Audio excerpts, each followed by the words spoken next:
Nos adentramos en rincones que solo sus moradores conocen. Descubrimos la riqueza natural y artística. Desvelamos secretos de una tierra y de sus gentes. Conocemos las aldeas de la comarca de la mano de sus vecinos, que compartirán su manera de vida, tradiciones, historia. En Valdeorras, pueblo a pueblo, hacemos parada en Prada, en el municipio de Abeiga.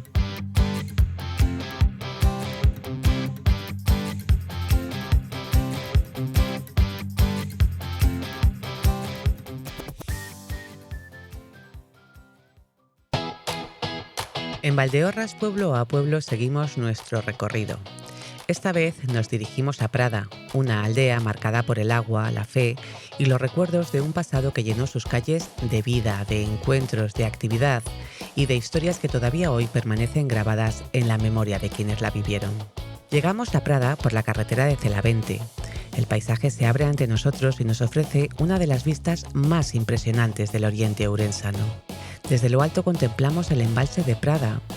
Bajo sus aguas descansa la historia de la antigua alberguería, desaparecida en 1958 tras la construcción de la presa.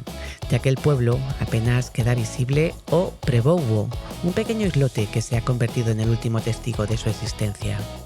Cruzamos la presa y observamos la inmensidad de una infraestructura que cambió para siempre esta parte de Valdeorras.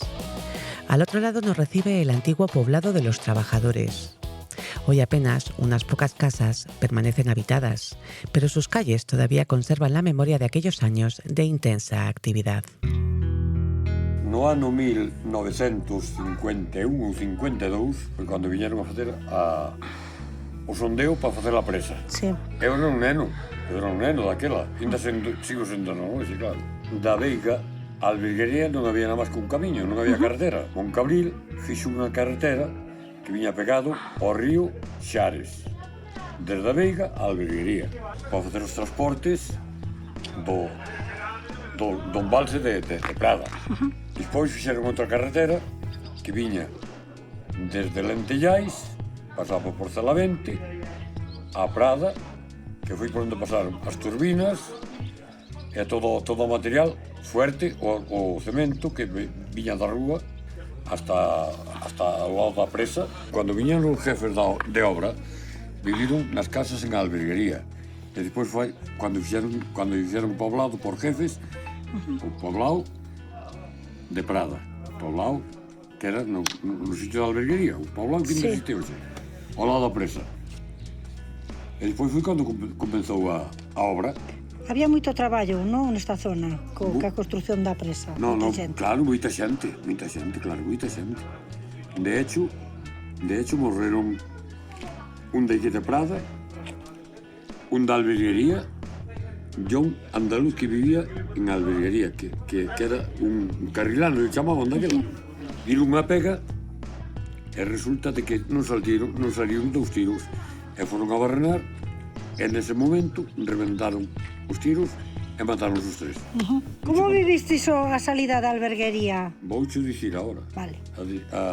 A salida da alberguería foi moi mala, moi negra. Claro, a xente xa sabía que tiña que salir, que é verdad. Sabía que o pantano que acababa é que tiña que salir. Pero non contaba o pueblo da alberguería, nin que a xente contaba que fora tan rápido como foi. Porque chegou un día a Guardia Civil e dixeron: ustedes mañana tienen que salir del pueblo. ¿Cómo mañana? ¿A dónde? ¿Mañana a dónde? ¿A dónde vamos mañana? Si non tenemos nada. Non había nada, comprado, non había nada. E non habían pagado. A empresa non había pagado. Onde vamos? Páguenos a marchamos. Sí, moi ben. E acordo que meu pai había comprado unha casa un señor que se chamaba Tomás, e dixo meu pai, mira, ao lado de comprei unha casa, no barco, hai outra que se vende. E dixo meu pai, pois mañá vamos a vela.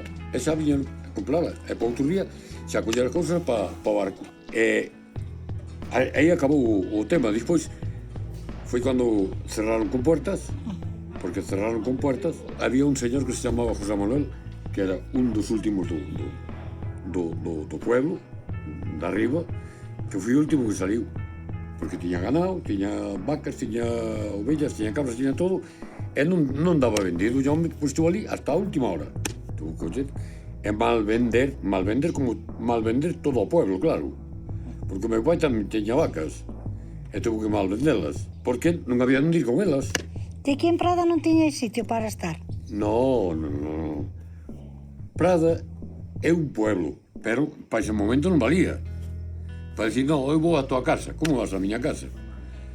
107 veciños que estaban en alberguería. 107? 107, sí. 107 veciños, onde se meten? En que pueblo? En cual? Un embarxaron por Orense, outros para Vigo, outros para Barco, outros para Arcos, outros para Proba, outros para Vigo Muiños, outros para Madrid, outros para Valencia, outros para Argentina. Vistes como se iba enchendo Sí. o pantano? Que significou para vos ver como a auga comía? Eu como neno non, eu salín de aí con 14 anos. Eu recordo de vir a coller as castañas, e ter que pasar dunha barca desde o lado dali de Corixido e aquí ao lado de Prada para poder pasar castañas. Unha barca que tiña Ordo Salto de Prado, Moncabril, que puxeron unha barca porque ainda non tiñan terminado a presa para pasar por arriba. Entón, tiñan unha barca que transportaban a xente desde o lado de Corixido e co de Prada.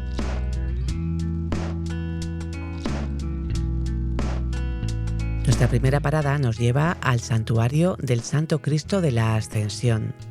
Situado en una ladera sobre el valle del río Mau y rodeado de castaños centenarios, este templo constituye una de las joyas patrimoniales y devocionales de la comarca. La construcción actual sustituyó a una antigua ermita del siglo XVII. Destaca el balcón de piedra situado sobre la sacristía, concebido para celebrar misas al aire libre durante las grandes romerías.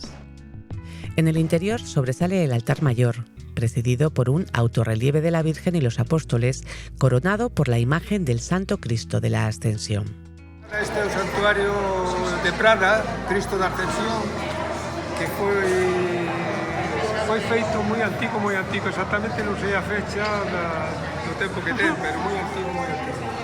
Hai unha devoción desde sempre que xente moi peregrina viña desde a Codiña, Berín, a Mezquita, desde o Barco, desde Valdeorras, a Rúa, todo o que é o Bolo, Tribes, viñan camiñando aquí de víspera con cabellerías e co que podían. Xente que viña descalza, que lle chegaban aquí ao santuario cos pés sangrando. Aquí tiñan donde dormir, guardaban as caballerías nunhas cuadras que había antigamente que os establos están, pero claro, ahora mismo como todo modernizou, pues toda a xente ven camiñando ou ven en coche. Aí tiñan a, como se chamaba, a posada para meter os cabalos, se lle daba erva, aquí había prados alrededores, aí poñían os cabalos comían, e isto viña xa de víspera, estaban hasta o día do Cristo. Esperamos que en anos sucesivos, con a axuda do alcalde da Vega, isto se promocione. Vamos a tratar de facer a festa aquí, todo o mundo que veña aquí comer aquí no santuario, nuns comedores que van a preparar aí.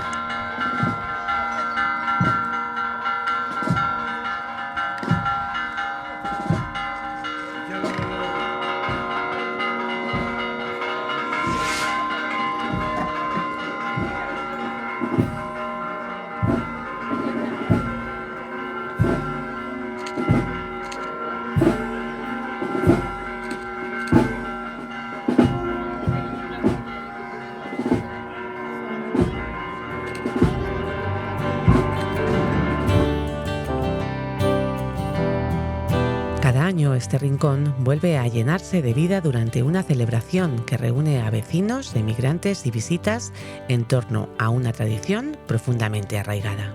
Esto era un condado de Villaverde, se chamaba así.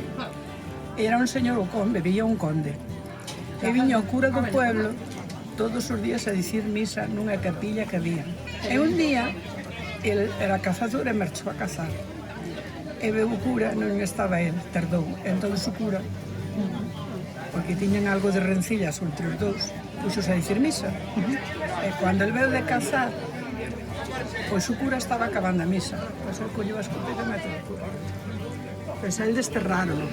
Entón deixou todas as hortas, o que tiña, todo isto, por do pueblo, que quedaba para o pueblo. E dicían que viñan os pastores e nun Castañeiro encontraron un Cristo. E quixeron o levar. E viñeron con carros e con 3 pareses de bois. E chegando ao camiño, non andaban os bois. Entonces fixos o santuario. Aquí. Por que esa emoción? Son de aquí. Estábame dicindo que encontraron un Cristo. Sí, Eso. e que empezaron a facer isto. E viñeron obreiros, mozos, o sea, canteiros a facer o santuario. E marcharon de aquí os fillos deles ao servicio. Eles non se volveron a marchar. Entón, aquí faise esta romería, facíanse marmisas. Hai agora a Virgen dos Dolores, nos santos, pero agora só se fai esta. Entonces aquí había moita devoción. Viñan xente desde Zamora andando. E viñan tamén con caballerías. Sí. E nestas casas dábase o peregrino que chegaba un plato de caldo para cenar e a de verba para a caballería. Hai unha xente de San Fiz que dice que viñan andando desde moitos sitios da comarca. Sempre viñan a xente andando porque non había coches. E aquí despois arreglouse ese camiño, que era un camiño que subían os carros para que puderan baixar os coches, pero xa foi a partir do 64. E por que está a saltar fora? Para dicir a misa, porque non entraba a xente, estaba todo cheo de xente, de peregrinos. E aí poñase a xente, poñase aí toda alrededor. E salía primeiro a procesión, e despois na misa, que se dicía no xantar de calle fora. E despois comíase aí que de merenda. E había baile un pouco, e despois subíase para o pueblo.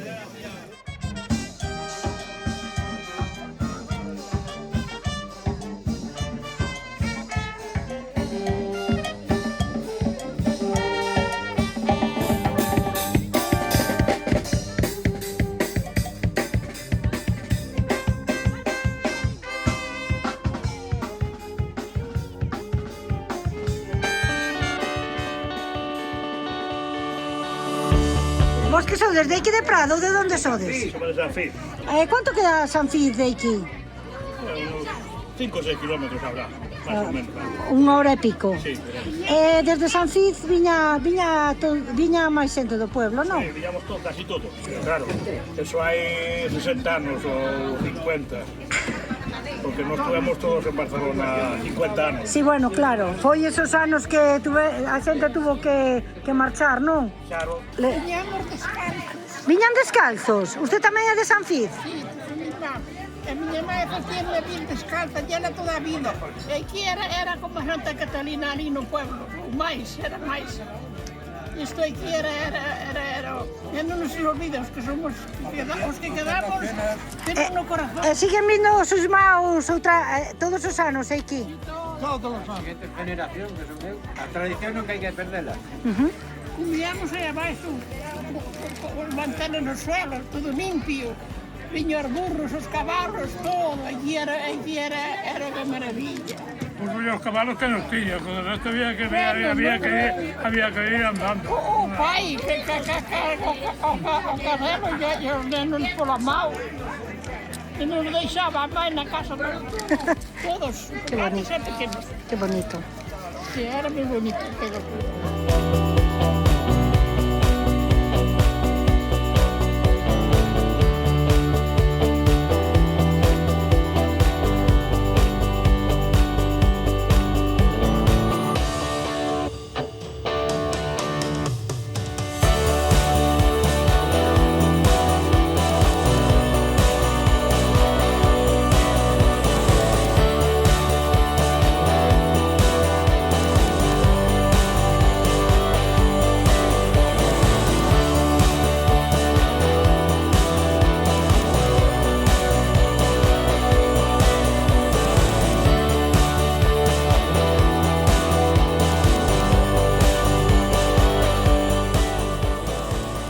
Dejamos atrás el santuario y regresamos al núcleo de Prada.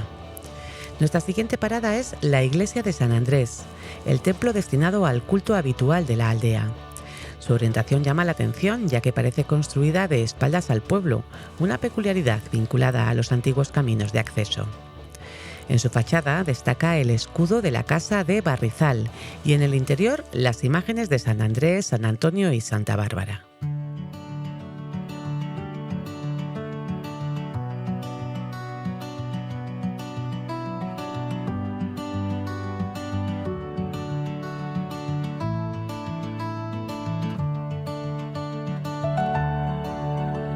Onde foi a misa de aquí? Qual é? Nosa Señora. Aquí celebrase o San Andrés e o Día de Nuestra Señora, que é a patrona do pueblo.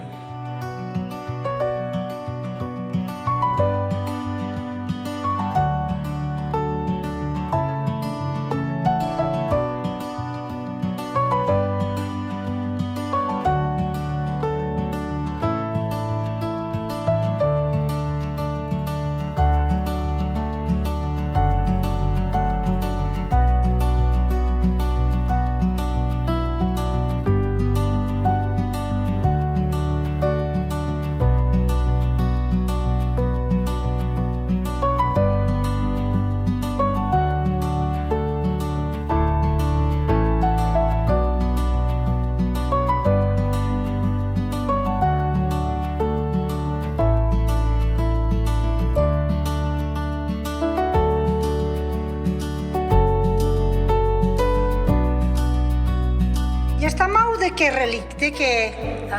Ese é a nau de San Andrés. A nau de San Andrés que se saca a bica. E dentro hai unha reliquia, non? A reliquia de San Andrés.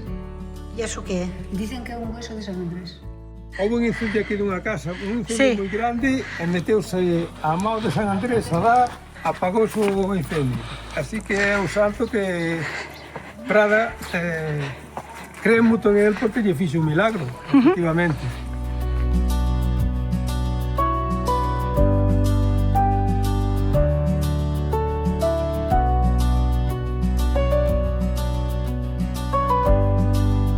Junto a ella conocemos mejor la historia de Prada gracias a sus vecinos. Nos hablan de un tiempo en el que las calles estaban llenas de niños, comercios y actividad. Años en los que el pueblo vivió una etapa de crecimiento que todavía permanece muy presente en la memoria colectiva. Nacemos nunha casa que agora non vive naide. Éramos moitos irmãos, o meu papá era moi traballador, era ferreiro, daba ya todo. Aquí en Prada, cuando veo o pantano, había moitísima xente traballando aquí. E aquí había guardia civil, carnicería, había 3, 4, como se chama? Ai, que ten de todo. Supermercados, ultramarinos. Ultramarinos, tiñan ultramarinos. O meu pai tiña panadería, tiña ultramarinos. Había que traballar moito, tiñamos vacas, sembrábamos centenos, e aquí sembrábase liño tamén. E de que se vivía? Traballaban todos no Vivíase do pantano. Traballaba de ferreiro, de sogro. Do que traballaban ali no pantano. Pero había moitísima xente que había daquela. E nada, os homes traballaban. As mulleres máis? As mulleres traballaban máis e iban cun neno no colo e outro na barriga. E a cesta da comida para os que estaban seando na cabeza. Foron unhas esclaviñas. Había moita xente aí. O meu sogro facía pan e levábase na canastrilla, a miña cuñada levaba o pan, e eu tamén fui con ela a levar o pan. Había un economato, había unha residencia onde paraban toda a xente que traballaba aí. Había un médico. Cualquier tempo pasado foi mellor, pero a vida nestes pueblos non era fácil, non? Tal como a coñecemos agora, antes era moi fácil Antes era moi fácil. Era o que había, non moita había xente. outra salida. Hoxe as aldeas tamén van quedando solas. Hai unhas calles moi bonitas, teñen un palomar aí baixando para a central. Sí, bueno, pois, ahora non sei se lle contaron que fai uns anos que temos unha asociación, facemos unha festa no mes de agosto, guardamos castañas cando as cando o tempo das castañas, pois asamos as castañas, temos pulpo, temos festa. Porque vai moita xente de fora. Sí, ve moita xente. E aquí, cando é no brau, isto é... Muchísima xente en Barcelona. Multiplícase por 10 ou por máis. Estamos de todo, de razas e de colores. De todo. Pero bueno, vámonos ben entre todos e pasámolo ben no verano. Bueno, este era o sagrado que antiguamente era cementerio. Sí. Aquí, cando éramos chavales, nós corríamos aos escondites e máis ao cartileiro. E que é o cartileiro? Pois a pillar uns aos outros. A pillar uns aos outros, efectivamente. Temos un reloj aquí que é solar. Sí, pero xa me dixeron que as agullas están mal, que están ao revés. Non está ao revés, o que pasa é que está un poquinho desviadas. Ahora vemos que lo está marcando ás 4:25. Ás 4:25. E bueno, esta era a casa dos ricos antigamente de Prada. Eles donaron os bancos da iglesia de Quirranda. Seguimos por aquí polo camiño e vamos a chegar ao barrio de Outeiro. Outeiro. Que é de onde sodes vos? Onde nacemos nós. Bueno, ten o seu aquel, non? Porque isto é un outeiriño. E aquí, a mão dereita, era a casa dos Quiroga. Aquí é a casa de Lizardo, que está derrumbada. Era meu padriño, Lizardo.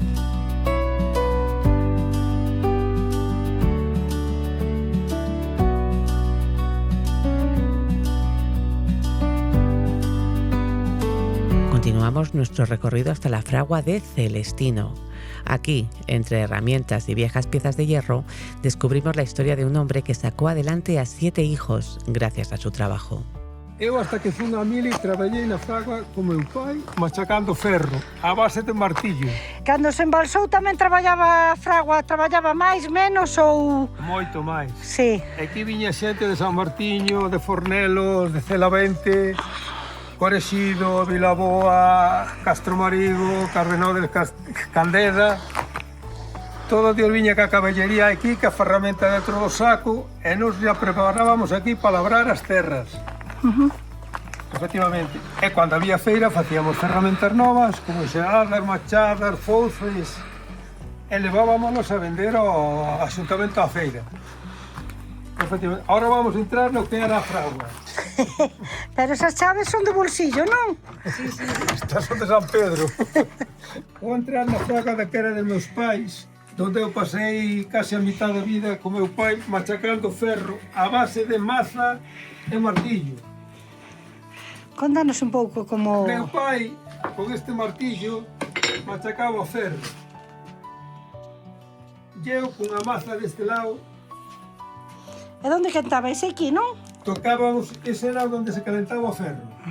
Aquel era o fuelle que soplaba para alumar o lume. A carbonera tiñamos aí detrás tamén, efectivamente.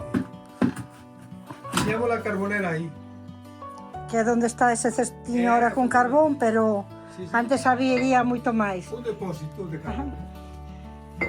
Pois o que comentaba, meu pai con ese martillo e eu con este. Eu golpeaba e el golpeaba tamén do outro lado. Pum. Aquí facíamos o que eran as rellas pos araos. E ahora mismo, seguramente cae algo por aí. Quantos recordos, non, Francisco?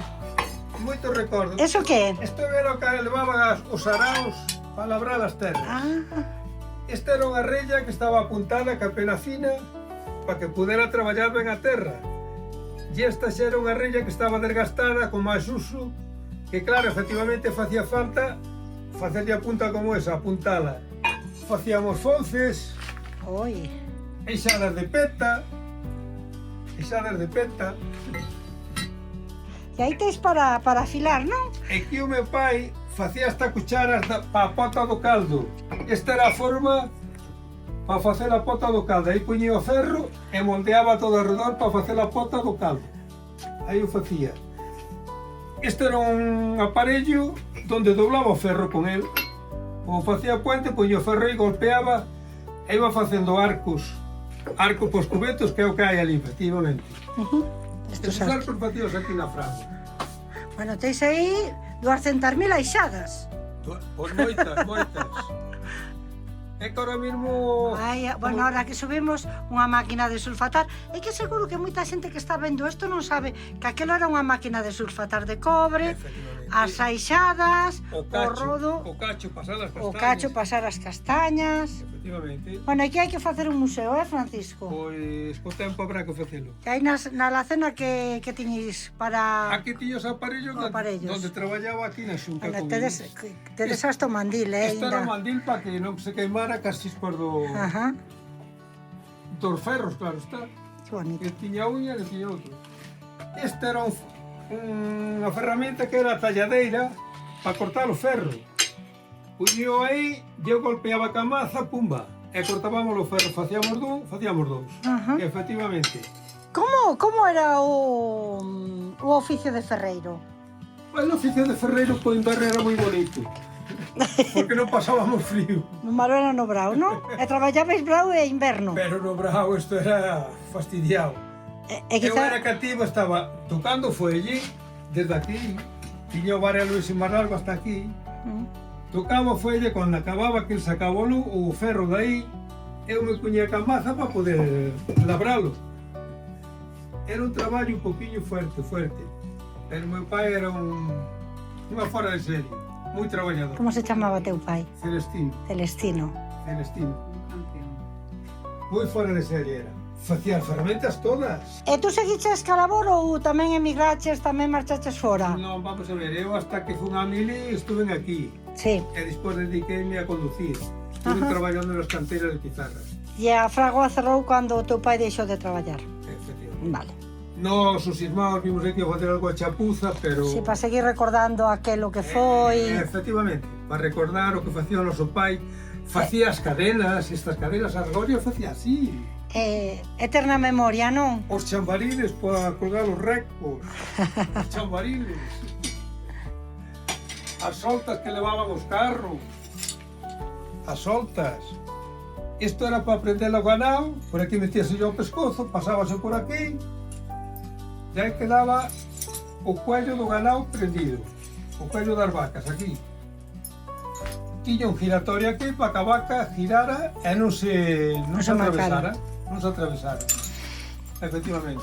Pois un recuerdo a Celestino, gracias a ti, Francisco, por enseñarnos que tanto teu pai como a profesión del siga viva, polo menos mentras se vexa este vídeo. Nos recordámoslo siempre.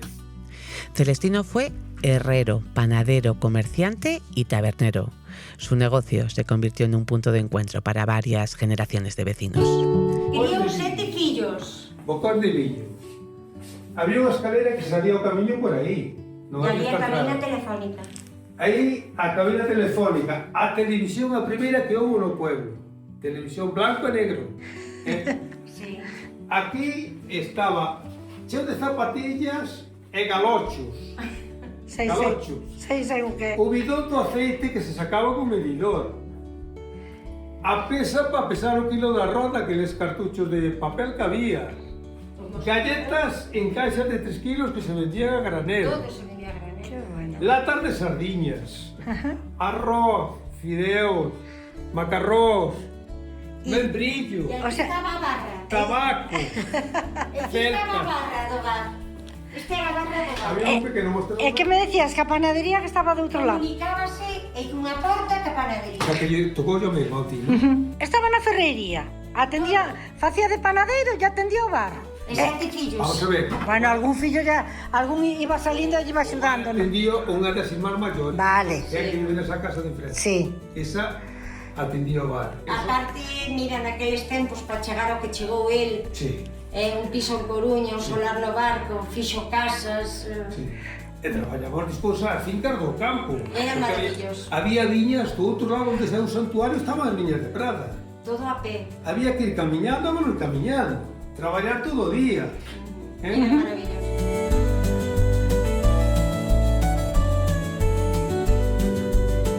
Entre paisajes, recuerdos y testimonios, llegamos al final de nuestra visita. Dejamos atrás las voces de sus gentes, los caminos entre castaños, el santuario del Cristo de la Ascensión, la iglesia de San Andrés, el murmullo del río Mau y la inmensidad del embalse de Prada. Gracias a Luisa, Francisco, Pedro, Fina y Lucía por abrirnos sus puertas. Nos vemos en la próxima parada de Valdeorras, Pueblo a Pueblo.